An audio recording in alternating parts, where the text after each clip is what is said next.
السميع العليم من الشيطان اللعين الرجيم بسم الله الرحمن الرحيم الحمد لله رب العالمين والصلاة والسلام على سيدنا وشفيعنا أبي القاسم وآله الطيبين الطاهرين المعصومين ولعنة الله على أعدائهم أجمعين من يومنا هذا إلى يوم الدين.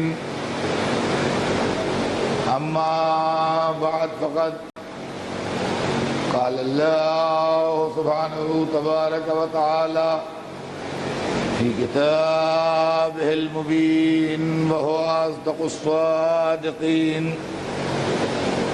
ولا تلبسوا الحق بالباطل وتكتموا الحق وأنتم تعلمون. صلوات بھیجیں.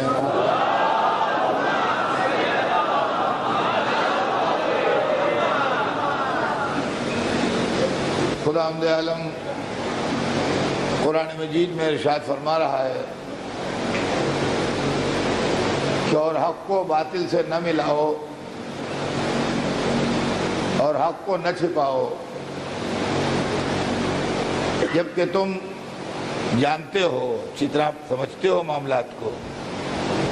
تو اس کے بعد یہ اچھی بات نہیں ہے کہ حق کے ساتھ باطل کو ملا دو یا حق کو چھپا دو. عزیزان گرامی، میں نے کل سے آپ کے سامنے ایک سلسلہ بیان کا آغاز کیا ہے اور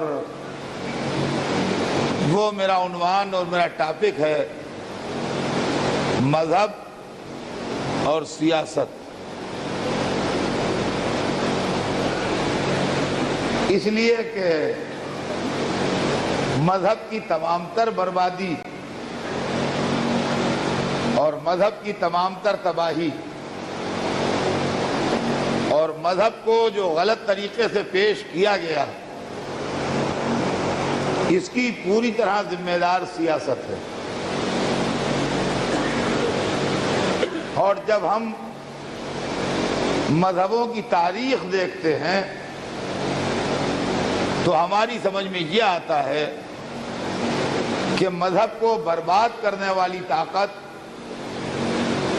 کا نام سیاست ہے. اور اسلام کے ساتھ بھی جو کچھ ہوا وہ اس لیے ہوا کہ اسلام جو ایک مذہب تھا اس کو دنیا نے سیاست کے آئینے میں دیکھا بھی اور سیاست کے اینگل سے سمجھا بھی. نتیجہ یہ ہوا کہ اصلی اسلام اور حقیقی اسلام نہ پہچانا جا سکا نہ سمجھا جا سکا. اور نتیجہ یہ ہے کہ آج بھی جس اسلام سے لوگ ناراض ہیں اور جس اسلام سے شکایتیں ہیں اور جس اسلام سے بے چینیاں ہیں وہ مذہبی اسلام نہیں ہے بلکہ سیاسی اسلام. اب یہ بات میں 2 برس سے کہہ رہا ہوں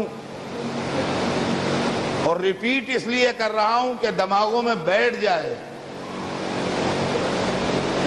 کہ اب وہ وقت آ گیا ہے کہ پوری مسلم امت اس بات کو سوچے اور فیصلہ کرے کہ وہ اس حالات میں جس سے اسلام گزر رہا ہے اسلام کو بچانے میں انٹرسٹڈ ہے یا شخصیتوں کو بچانے میں انٹرسٹڈ ہے. یعنی یہ بات میں نے گزشتہ سال بھی کہی تھی، ہو سکتا ہے کچھ لوگوں کو یاد ہو سکتا ہے کچھ لوگوں کو نہ یاد ہو، کہ کیا ہم مذہب بچائیں اور جو شخصیتیں مذہب کے لائن میں نہیں آتی ان کو الگ کر دیں،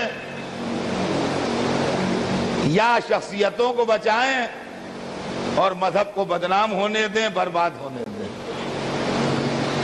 دو باتوں میں سے ایک بات کا فیصلہ کرنا پڑے گا، یا آج فیصلہ کیجئے یا 10 برس کے بعد فیصلہ کیجئے، یا جب بھی چاہے فیصلہ، لیکن آپ کو فیصلہ کرنا پڑے گا کہ یہ کیا چیز ہے۔ اس لیے کہ کم از کم وہ مذاہب تو خوب ہماری گرفت میں ہیں جن کا ذکر قرآن میں ہے، وہ مذاہب تو اچھی طرح ہماری بات ہم ان کی بات سمجھتے ہیں جن کا ذکر قرآن میں ہے۔ قرآن میں بہت تفصیل سے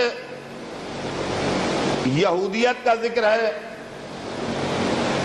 قرآن میں بہت تفصیل سے عیسائیت کا ذکر ہے، قرآن میں بہت تفصیل سے اسلام کا ذکر ہے۔ اس کے علاوہ جو دنیا میں مذہب ہیں ان کے لیے بھی اشارے ہیں، مگر اتنا ڈیٹیل میں ذکر نہیں ہے جتنا ڈیٹیل میں یہودیوں کا ذکر قرآن میں ہے، عیسائیوں کا ذکر قرآن میں ہے، اور خود مسلمانوں کا ذکر قرآن میں ہے۔ لیکن سب سے بڑی پریشانی کی بات یہ ہے کہ نبی آتا ہے، دین پہنچا کے جاتا ہے، لیکن جب نبی دین پہنچا کے چلا جاتا ہے تو اس کا انٹرپریٹیشن جو ہے، اس کی وضاحت جو ہے پبلک کے سامنے، اس کا ایکسپلینیشن جو ہے وہ مولوی کرتا ہے، نبی نہیں کرتا ہے۔ دیکھیے غور کیجئے گا، اس کا انٹرپریٹیشن جو ہے وہ مولوی کرتا ہے، نبی نہیں کرتا ہے۔ اب مولوی کی جیسی فکر ہو، جیسی سمجھ ہو، جیسا ذہن ہو، اس کے حساب سے وہ انٹرپریٹیشن کرتا ہے۔ تو اب اس وقت امت مسلمہ کو بہت ٹھنڈے دل سے غور کرنا پڑے گا کہ دین اللہ کیا ہے، دین ملا کیا ہے۔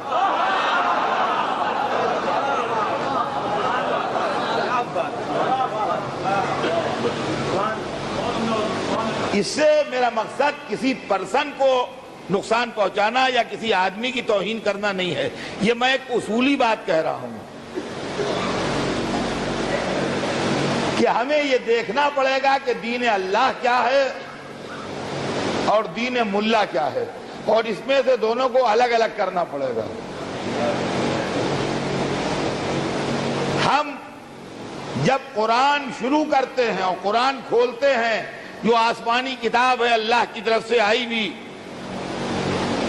تو قرآن کی پہلی آیت جہاں سے قرآن کی بگننگ ہوتی ہے، ابتدا ہوتی ہے، شروع ہوتا ہے، وہ ہے بسم اللہ الرحمن الرحیم۔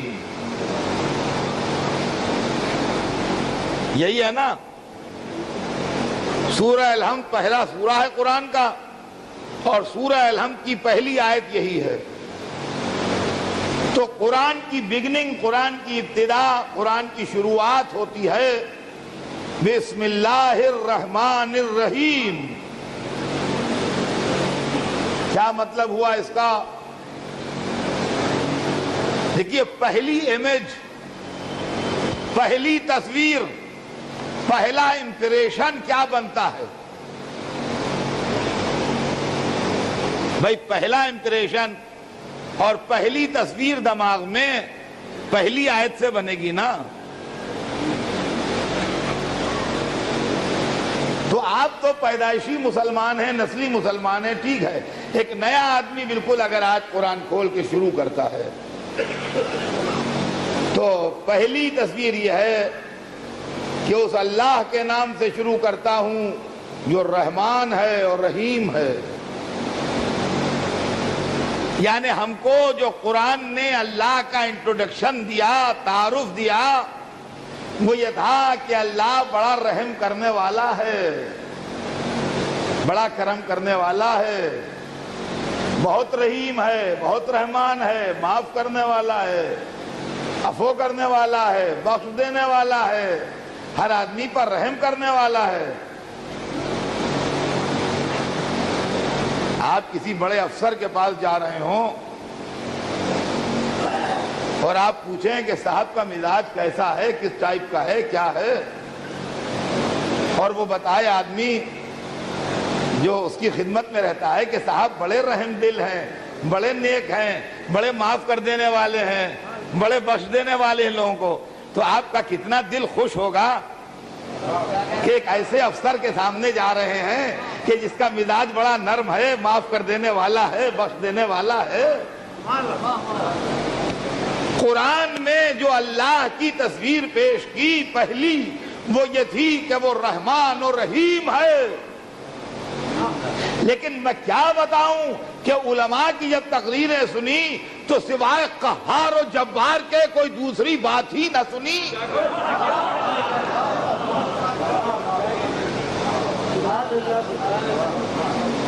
کیا ہے اللہ؟ تو یہ چیز سمجھنے کی ہے اور غور کرنے کی ہے۔ آج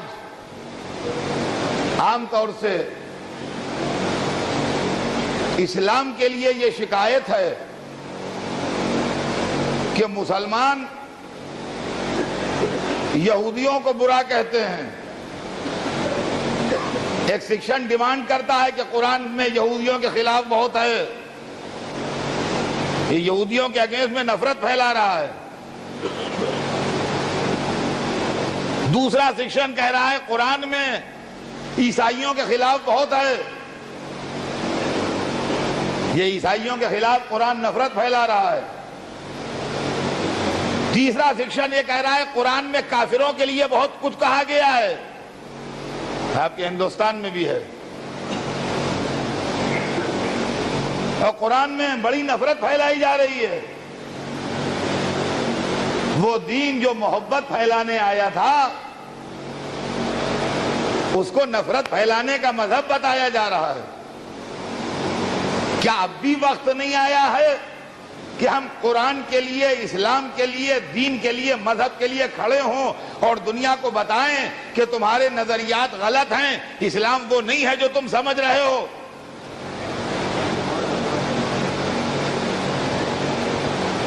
کیا ان حالات میں بھی وہ وقت نہیں آیا کہ کچھ اسلام کے چاہنے والے فدائی کھڑے ہو اسلام کے لیے بولنے کے لیے کہ یہ سلسلے بند کرو، اپنی جہالت کا علاج کرو، جو تمہارے پاس غلط تصورات ہیں ان کو دھو ڈالو دماغ سے اور قرآن کو پھر سے اسٹڈی کرو اور دیکھو کہ قرآن نے محبت کا پیغام دیا ہے، نفرت کا پیغام نہیں دیا ہے۔ لیکن کیا آپ مجھے اجازت دیتے ہیں کہ میں یہ سفر شروع کروں؟ بھائی میں اپنے آڈینس سے پوچھتا ہوں کہ کیا آپ پرمیشن دیتے ہیں مجھے کہ میں اسلام کا ڈیفنس کروں؟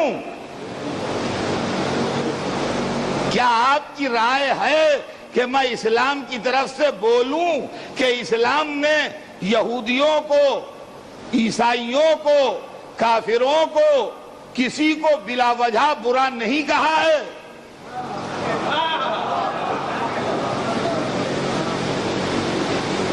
کیا میں قرآن کی طرف سے اور اسلام کی طرف سے یہ بتاؤں کہ اسلام انسانی جان کی قیمت کتنی سمجھتا ہے؟ کیا میں یہ باتیں پڑھوں اس اشرے میں کہ اسلام ظلم کے، دہشت گردی کے، ناانصافی کے سخت خلاف ہے؟ کیا میں یہ بات پڑھوں اس اشرے میں کہ اسلام عدل، انصاف، انسانیت، بھائی چارے اور آدمی کے ایک دوسرے سے ملنے جلنے اور ایک دوسرے سے محبت کرنے کا سبق دیتا ہے؟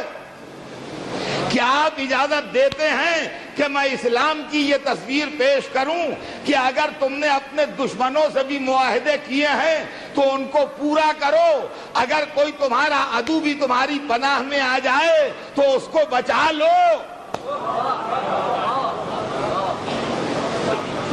جہاں جہاں میری آواز جا رہی ہے اور جہاں جہاں لوگ مجھے سن رہے ہیں، چاہے اس مجلس میں سن رہے ہیں یا انٹرنیٹ کے ذریعے دنیا کے جس حصے میں سن رہے ہیں، میں آج ان سب سے کہتا ہوں کہ آپ مجھے بتائیں کہ کیا میں اس اشرے میں یہ موومنٹ چلاؤں، لیکن ایک خطرے سے آگاہ کر دوں، اور وہ یہ کہ جب یہ موومنٹ چلے گا اور یہ باتیں پڑھی جائیں گی تو جنہوں نے سیاست کے لیے مذہب کو کھیل بنایا ہے، جنہوں نے بنام مذہب گلے کاٹے ہیں، جنہوں نے سیاسی فائدے کے لیے مذہب کو غلط استعمال کیا ہے، وہ کیریکٹر کنڈم کیے جائیں گے۔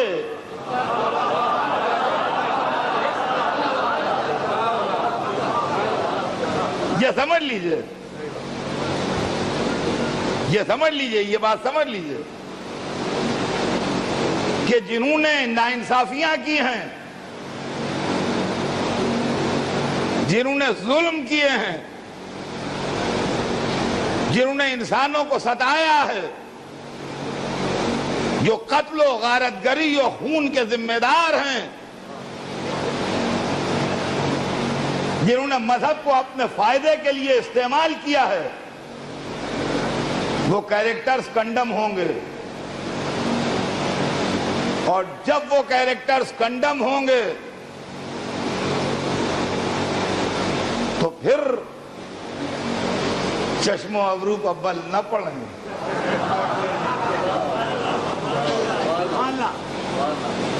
پھر چشم و ابرو پر بل نہ پڑیں،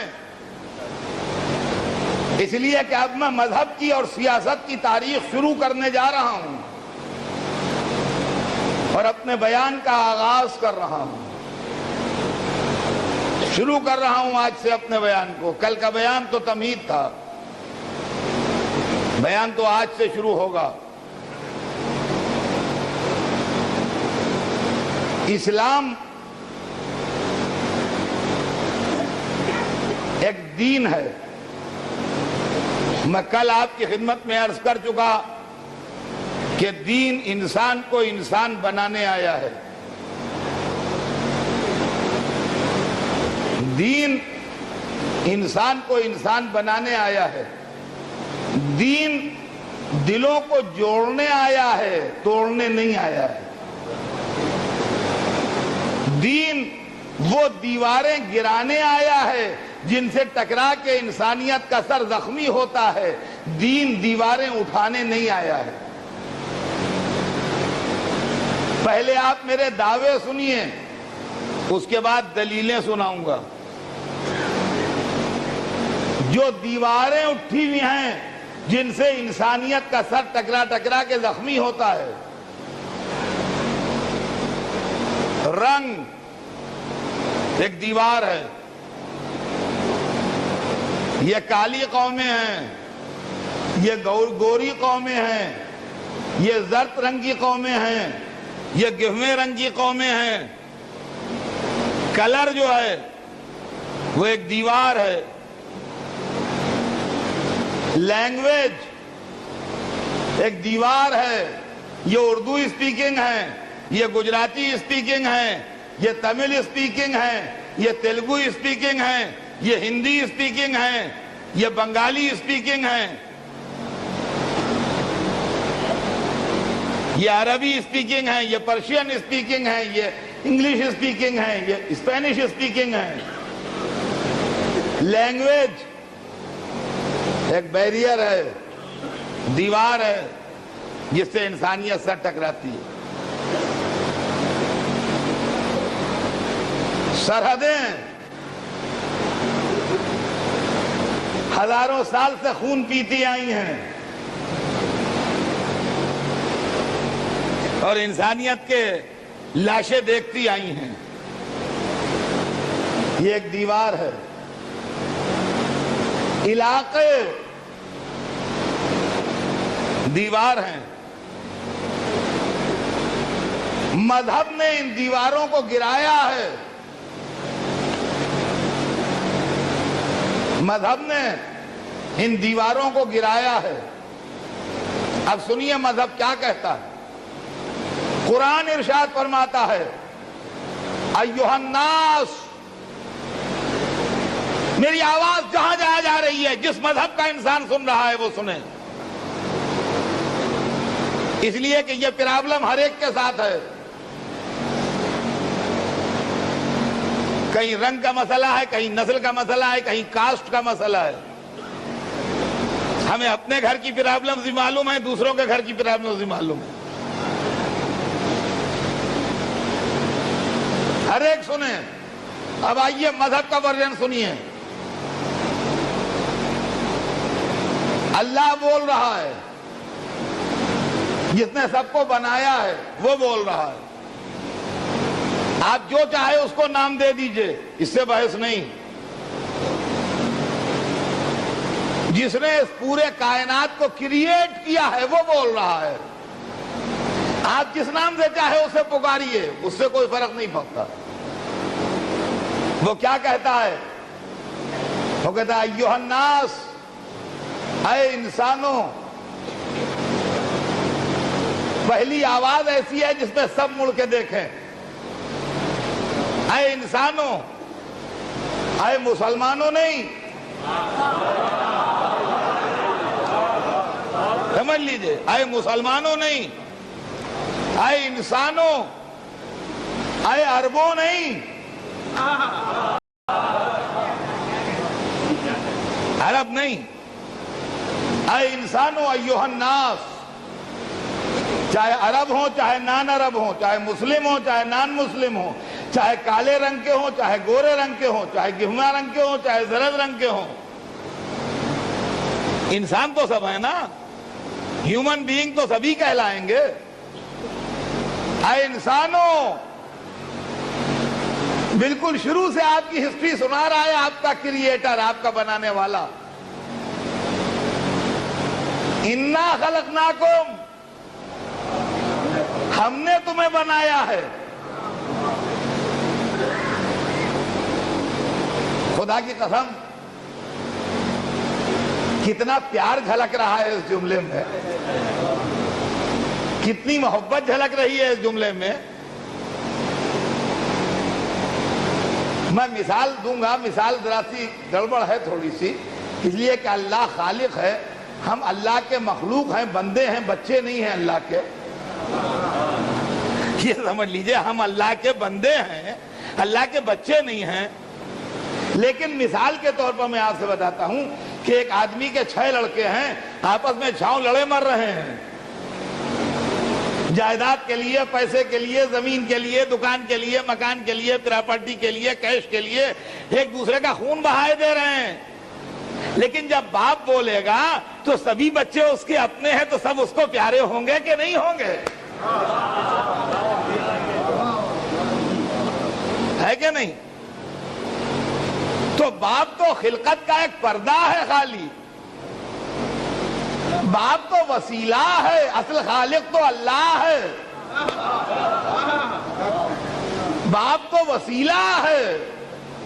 آپ مسلمان ہیں، آپ تو اس بات کو جانتے ہیں نا کہ ہمارے ماں باپ ہمارے خالق نہیں ہیں، ہمارا خالق اللہ ہے، مگر ہمارا وسیلہ خلقت جو ہے وہ ہمارے ماں باپ ہیں۔ ہمیں نہیں سمجھ میں نہیں آتا کہ جو آل محمد کے وسیلے سے انکار کرتے ہیں،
تو یہ خالق بول رہا ہے جس نے ہم سب کو بنایا.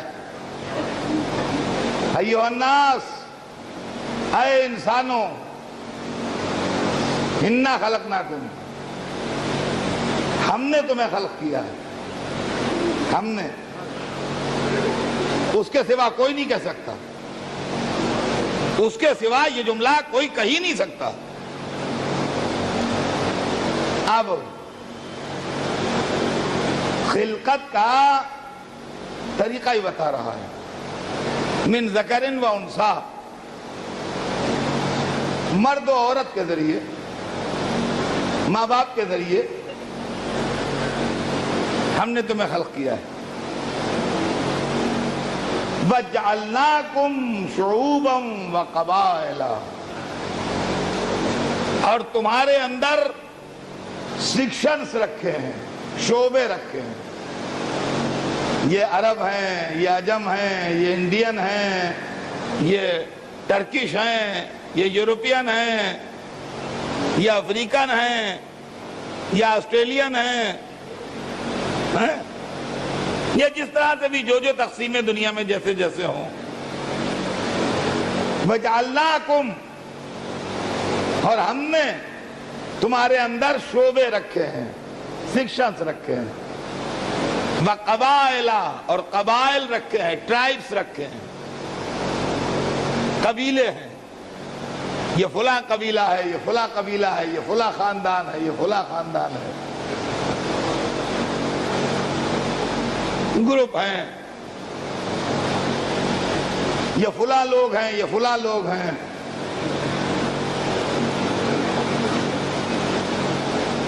مسلمانوں میں ہیں، دوسرے مذہبوں میں ہیں، دوسرے الگ الگ ٹرائبس ہیں، قبیلے ہیں، سیکشنز. وَجَعَلْنَاكُمْ شُعُوبًا وَقَبَائِلَ، اور تمہارے اندر شعبے اور قبیلے رکھے ہیں.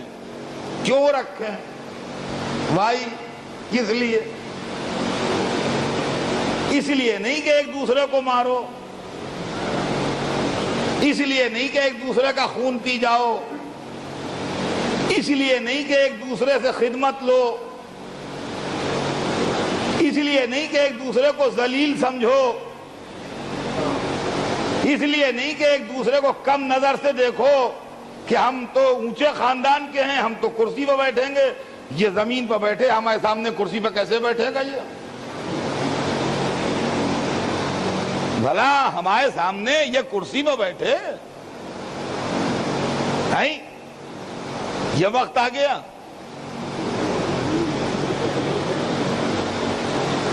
کہ ہمارے برابر کرسی پہ بیٹھ جائے؟ نہ، یہ مذہب کی ٹیچنگ نہیں ہے، یہ سیاست کی ٹیچنگ ہے جو انسانوں کو سیکشنز میں ڈیوائیڈ کر کے اپنا فائدہ اٹھاتا. وَجَعَلْنَاكُمْ شُعُوبًا وَقَبَائِلَ، اور تمہارے اندر ہم نے شعبے اور قبیلے قرار دیے ہیں. لِتَعَارَفُوا، تاکہ پہچانے جاؤ، تاکہ پہچانے جاؤ، پہچاننے میں آسانی ہو. یعنی کالج میں مختلف درجوں کے جو اسٹوڈنٹ ہیں ان کو الگ الگ یونیفارم اس لیے نہیں بانٹے گئے ہیں کہ ایک دوسرے کو ذلیل سمجھیں، بلکہ اس لیے سمجھ میں آئے کہ یہ لڑکے سائنس کے ہیں، یہ کامرس کے ہیں، یہ آرٹس کے ہیں، یہ لا کے ہیں، یہ میڈیکل سائنس کے ہیں، یہ انجینئرنگ کے ہیں. لِتَعَارَفُوا، تاکہ پہچانے جاؤ. اب آئیے، اب آدمی اونچا کیسے ہوگا؟ ہم نے اونچے ہونے کے کچھ اصول بنائے ہیں جس کا ہم نے خاندانوں کو بڑھیا اور گھٹیا میں ڈیوائیڈ کیا ہے. یہ بڑے خاندان کا ہے اس لیے اونچا ہے، یہ نیچے خاندان کا ہے اس لیے نیچا ہے، یہ مالدار ہے اس لیے اونچا ہے، یہ غریب ہے اس لیے نیچا ہے، اس کا جتھا بڑا ہے اس لیے اونچا ہے، اس کے پاس جتھا نہیں ہے اس لیے نیچا ہے، اس کے پاس زمین بہت ہے یہ اونچا ہے، اس کے پاس 1 بیگھا زمین بھی نہیں ہے یہ نیچا ہے. قرآن اس اونچ نیچ کو ختم کر رہا ہے. ان اکرمکم عند اللہ اتقاکم. اللہ کے نزدیک سنیے ملوکیت کے نزدیک کچھ ہو, سیاست کے نزدیک کچھ ہو, بادشاہت کے نزدیک کچھ ہو, ان اکرمکم عند اللہ اتقاکم, اللہ کے نزدیک سب سے زیادہ عزت والا وہ ہے جو سب سے زیادہ اللہ سے ڈرتا ہے. دیکھیے جو سب سے زیادہ اللہ سے ڈرے گا وہ انسانوں کو بالکل نہیں ستائے گا, جو انسانوں کو نہیں ستائے گا وہی اللہ کی نظر میں عزت والا ہوگا. اب آئیے مذہب کی پریکٹیکل ٹیچنگ دیکھیے. یہ تو ہے تھیوری جو قرآن میں بتائی گئی. اب آئیے پریکٹیکل ٹیچنگ دیکھیے. پریکٹیکل ٹیچنگ یہ ہے کہ اللہ نے جب بلایا اپنی سرکار میں ایک طرح سب کو بلایا, ڈسکریمنیشن نہیں ہے. یہ مسجد ہے, نماز ہوگی, صفوں میں ریزرویشن نہیں ہے کہ سیٹھ یہاں آگے نماز پڑھیں گے, مزدور کیسے سیٹھ کے برابر کھڑا ہوگا, پیچھے پیچھے ادھر. اگر پہلے مزدور آ گیا تو پہلی صف میں ہوگا, سیٹھ دیر میں آئے آخری صف میں ہوں گے. تو جماعت کی صف میں سیٹھ آگے ہو, مزدور پیچھے ہو, سرکار آگے ہو, ذل الہی ہیں, اور یہ کالا غلام حبشی یہ پیچھے ہو نہ. جو پہلے آئے گا وہ پہلی صف میں جگہ پائے گا, جو بعد میں آئے گا پچھلی صف میں جگہ پائے گا. ایک سے شانہ ملا کے دوسرا کھڑا ہوگا. چھوٹا بڑا کیسا, اونچا نیچا کیسا, امیر غریب کیسا, آقا غلام کیسا. آئیے رمضان آیا, آقا پر بھی روزہ واجب ہے, غلام پر بھی واجب ہے. دیکھیے بغاوت کی بات تو الگ ہے, کوئی نہ رکھے وہ بات تو الگ ہے, مگر ملٹی ملینر پر بھی واجب ہوگا, اور جس کے بعد روزہ کھولنے کے لیے بھی نہیں ہے اس پر بھی واجب ہوگا. تو روزے سب پر واجب ہیں. حج میں بلایا تو ڈریس کوڈ لاگو کر دیا. اگر حج میں ڈریس کوڈ نہ ہوتا تو یقین مانیے غریب رو رو دیتا. حج میں کوئی تاج لگائے چلا آ رہا ہے, کوئی کلغی لگائے چلا آ رہا ہے.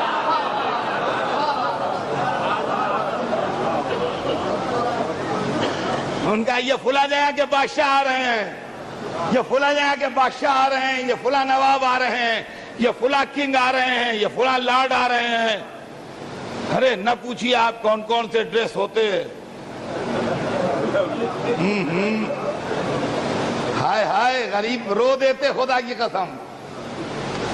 کا نہ وہی ایک دو چادریں ایک اوڑھو ایک باندھو, بس تم بادشاہ ہو, سلطان ہو, نواب ہو, شیخ ہو, سردار ہو, غلام ہو, کمزور ہو, مجبور ہو, پیسے والے ہو, بے پیسے والے ہو, ہمیں کچھ نہیں چاہیے. ہمارے کیا سب برابر ہیں, سب ایک ڈریس میں آؤ. اور جب فائنل بلایا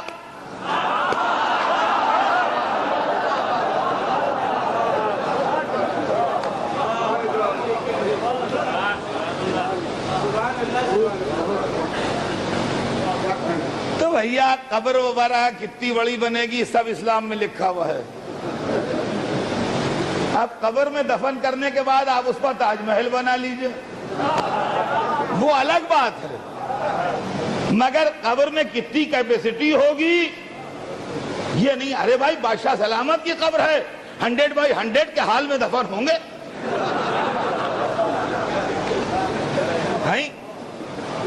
اتنی سی قبر میں اتنا بڑا بادشاہ ہے نہ. وہی کفن, وہی مٹی کا فرش, سب وہی ہے. اسی طرح آؤ عزیزان گرامی, اخوت اسلامی اور اسلامی یکسانیت کی تصویر یا نماز میں ہے یا روزے میں ہے یا حج میں ہے اور یا بھی تصویر مجلس حسین میں ہے. کیا سب صلوات اور محمد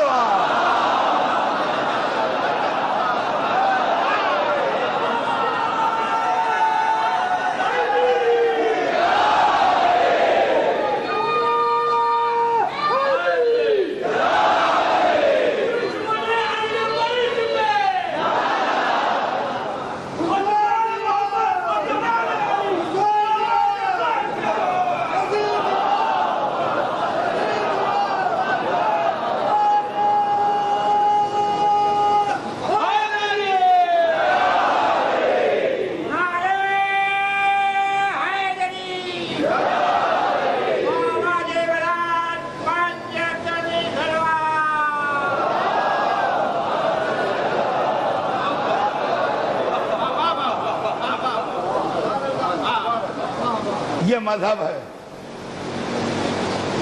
یہ مذہب ہے جہاں سب کو ایک کر کے دل جوڑے جا رہے ہیں, جہاں سب کو ایک کر کے دل جوڑے جا رہے ہیں, دل توڑے نہیں جا رہے ہیں. فرق نہیں ہو رہا ہے غربت و دولت کی بنیاد پر یا رنگ کی بنیاد پر یا نسل کی بنیاد پر یا قبیلے کی بنیاد پر, کوئی فرق نہیں ہے. شاہی درباروں میں حیثیت کے مطابق کرسیاں ہیں. تخت طاؤس تو بادشاہ سلامت کے لیے ہے, اس پر کون قدم رکھ سکتا ہے؟ اب اس کے بعد یہ بڑے منصبدار ہیں, یہ ان سے چھوٹے ہیں, یہ ان سے چھوٹے ہیں, یہ ان سے چھوٹے ہیں. یہ گریڈ یہاں تک وہ ہے جن کے لیے دربار میں کرسی ہے, اس کے بعد کھڑے رہیں گے لوگ. شاہی درباروں میں انسانی رسوائی کی تصویریں ہیں, مسجد میں انسانی عزت کا مرقع ہے. یہ مذہب ہے, یہ مذہب ہے جو انسان کی عزت بڑھا رہا ہے. وہ حکومت ہے جو انسان کی عزت گھٹا رہی ہے. عزیزان گرامی, کبھی کبھی مذہب و سلطنت اور سیاست کا سیدھا مقابلہ بھی ہوا ہے. تاریخ کا ایک واقعہ آپ کو سنا دوں. وہ دن جس دن خراسان میں امام رضا غریب علیہ السلام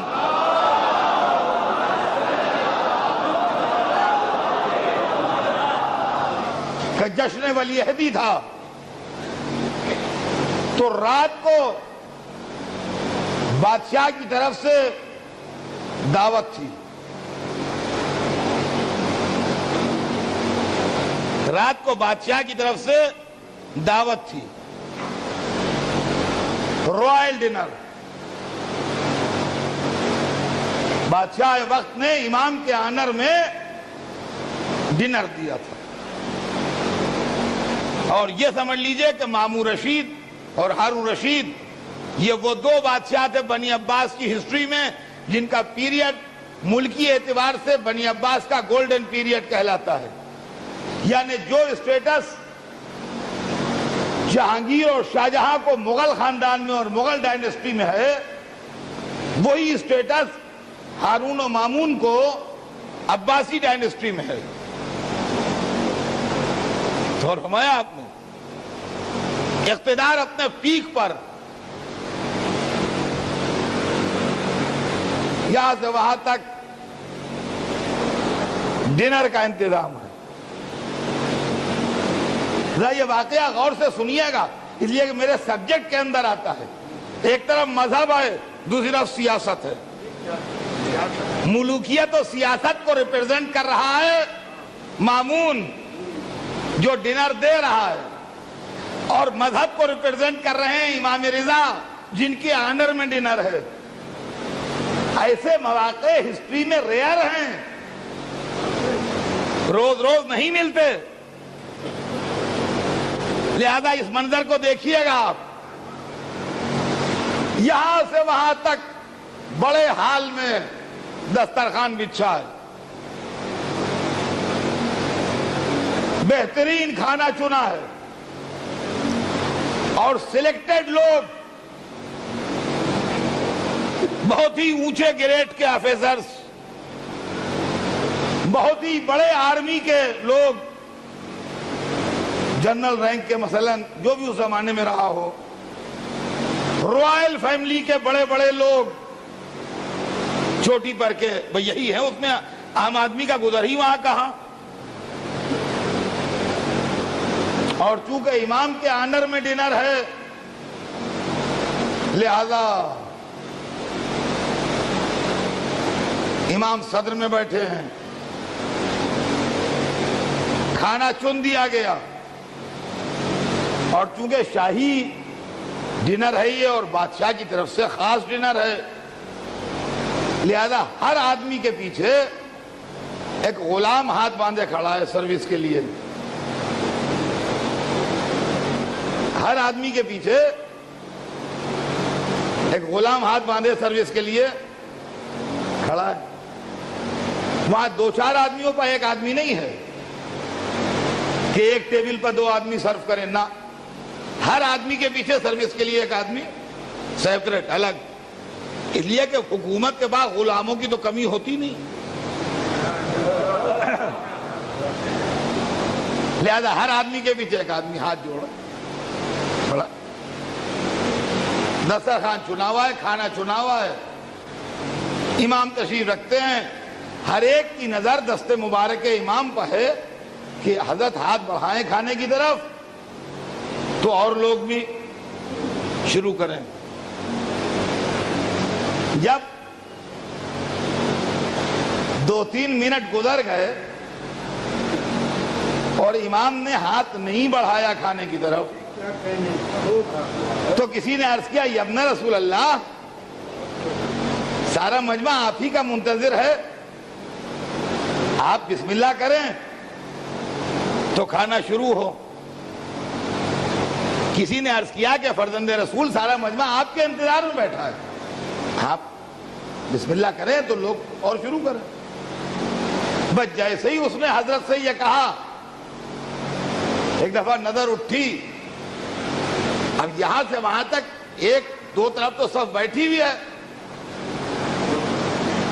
اور دو طرف اس کے پیچھے صف کھڑی ہوئی ہے، تصویر ذہن میں آ رہی ہے نا۔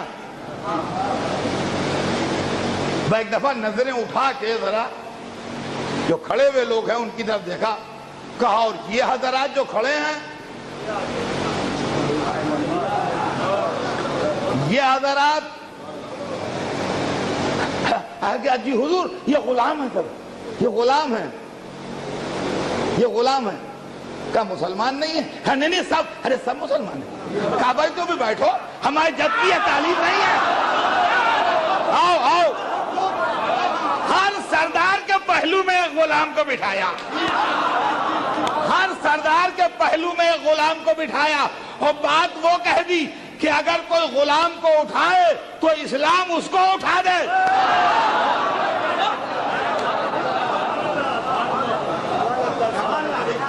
دیکھا آپ نے ملوکیت و مذہب کیا ہے، سیاست و مذہب کا فرق دیکھا آپ نے۔ ہر سردار کے پہلو میں، ہر آرمی آفیسر کے پہلو میں، ہر بہت بڑے بزنس مین کے پہلو میں، جو بھی اس کیٹیگری میں آتے تھے لوگ، ایک غلام ہر ایک کے پہلو میں ڈٹا ہوا ہے. کہنے کہ بھائی ہماری جد کی یہ تعلیم نہیں ہے کہ آقا الگ کھائے غلام الگ کھائے. اب اگر کوئی غلام کو اٹھائے تو اسلام اس کو اٹھا دے. اب جناب وہاں کھانا کھایا گیا. اب مجھے یہ نہیں معلوم کہ ان سرداروں نے کھانا کھایا کہ کھانے نے انہیں کھایا.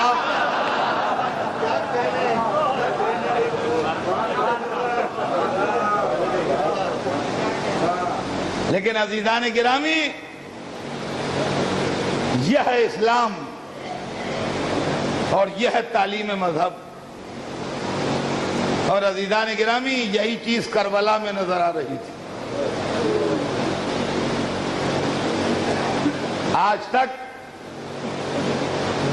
اس قرآنی آیت کی گونج کربلا میں سنائی دے رہی ہے. الحمدللہ کہ وہ ظالم ڈکٹیٹر فنا ہوا جس نے حسین کے عزاداروں اور ماتمداروں کے لیے پابندیاں سخت کی تھی. اور آج آپ کربلا جائیے اور زیارت کو جائیے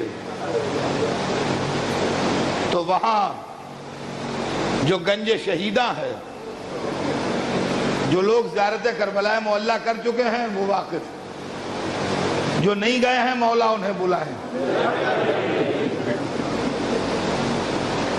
اگر آپ حرم مبارک میں داخل ہوں گے تو آپ کو رواق میں جو غلام گردش کہلاتی ہے، رواق کہتے ہیں اسے وہاں کی زبان میں، وہاں آپ کو ایک زری ملے گی. یہ حبیب ابن مظاہر کی زری ہے.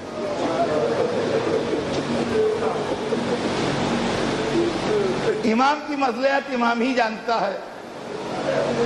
میں نہیں کہہ سکتا کہ چوتھے امام نے حبیب ابن مظاہر کی قبر الگ کیوں بنائی، لیکن اتنا سب جانتے ہیں جو کربلا جا چکے ہیں کہ حضرت حبیب ابن مظاہر کی قبر جو ہے وہ الگ بنی ہے. اور جب آپ حرم میں جانے لگیے مین گیٹ سے تو ایسا لگتا ہے جیسے کسی بادشاہ کے دروازے پر دربان بیٹھا ہے. رواق میں قبر حبیب ابن مظاہر اس طرح ہے جیسے کسی بادشاہ کے دروازے پر دربان بیٹھا ہے. ہو سکتا ہے حبیب کو اس کا صلہ دیا ہو جو نماز ظہر کے وقت گستاخی ہوئی تھی اور حبیب نے تلوار کھینچ لی تھی. اور اس کے بعد جب آپ حرم میں داخل ہوں گے تو جو لوگ زیارت کو جا چکے ہیں وہ جانتے ہیں کہ جو مولا علی کی زری ہے جیسے نجف میں، حضرت عباس علیہ السلام کی زری ہے کربلا میں، امام موسیٰ بن جعفر اور امام محمد تقی جواد کے ذریعے کاظمین میں، یا سامرے میں ذریعہ مبارک ہے، یا مشہد مقدس میں ذریعہ مبارک ہے. ان سب ذریعوں کی شکل ایک سی ہے، لیکن ذریعہ حسین کی شکل ذرا مختلف ہے. جو ظاہر جا چکے ہیں وہ جانتے ہیں ذریعہ حسین کی شکل مختلف ہے. ذریعہ ایسے بنتی ہے تھوڑی لمبی اور اس طریقے سے، لیکن حسین کی ذریعہ کے پائیں پا ایک چھوٹی ذریعہ اور اس سے ملی بھی بنی ہے. یہ جانتے ہیں آپ کیا ہے؟ یہ حسین کے پائتی حسین کا 18 برس والا جوان بیٹا سو رہا ہے.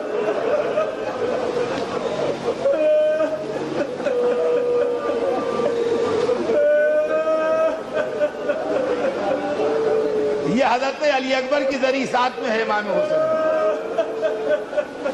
جس کے منہ پر منہ رکھ کے بوڑھا باپ کہہ رہا تھا یا بنی علی دنیا بعدک الوفا، اے میرے لال تیرے بعد زندگانی ہے دنیا بخار.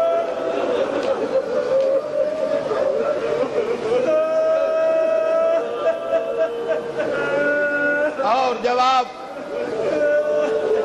سید الشہداء کی زیارت فرما لیں گے اور شہزادہ علی اکبر کی ذریعہ کا بوسہ دے لیں گے تو اسی کے بعد گنج شہیدہ ہے. تصویر ذہن میں آ رہی ہوگی ان کے جو جا چکے ہیں، گنج شہیدہ ہے، آپ کو معلوم ہے اس کے اندر کون کون دفن ہے؟ اس میں علی کے بیٹے ہیں، اس میں حسن کے لال ہیں، اس میں جناب قاسم ہیں، اس میں جناب زینب کے شہزادے جناب اون و محمد ہیں، اس میں جناب عقیل کے بیٹے اور پوتے ہیں، اس میں جناب مسلم کے بیٹے ہیں، اور جہاں یہ سب ہیں وہیں جون غلام حبشی بھی اسی میں ہے۔ ہماری جان نثار ہوئے حسین،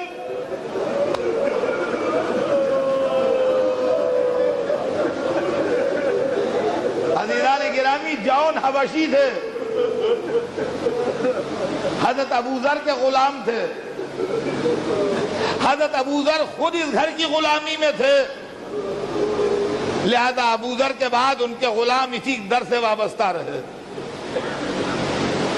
شب عاشور حسین نے کہا جون چلے جاؤ، تم ہمارے گھر آرام کرنے آئے تھے، کہا مولا جس گھر میں زندگی بھر آرام کیا، کیا مصیبت کے وقت وہاں چھوڑ کے چلا جاؤ؟ اور جون کی آواز ان آوازوں میں بھی ہے جب امام نے چراغ گل کر دیا تھا تو انہوں نے تقریر بھی کی تھی اور کہا تھا کہ اگر ہم چلے جائیں تو خدا کرے جنگل کے جانور ہمیں پھاڑ کے کھا جائیں اور ہم زندہ اپنے گھر تک نہ پہنچ پائیں۔ سویرے جب جون اجازت لینے آئے تو حسین اجازت نہیں دے رہے تھے۔ جون نے اجازت حاصل کرنے کے لیے عجب طریقہ اختیار کیا، کہا مولا میں سمجھ گیا کہ مجھے کیوں اجازت نہیں مل رہی ہے، میں حبشی ہوں نا۔ ارے حسین تڑپ گئے، گلے سے لگایا جاؤ جاؤ خدا حافظ۔ چوتھے امام فرماتے ہیں جب میں دفن کرنے آیا تو جسم جون کا نور سے چمک رہا تھا، خوشبو مہک رہی تھی، حسین پر جان نثار کر کے جون عرش اعلیٰ تک پہنچ گئے۔ اے غلاموں کو عزت دینے والے حسین، تیرا لاشا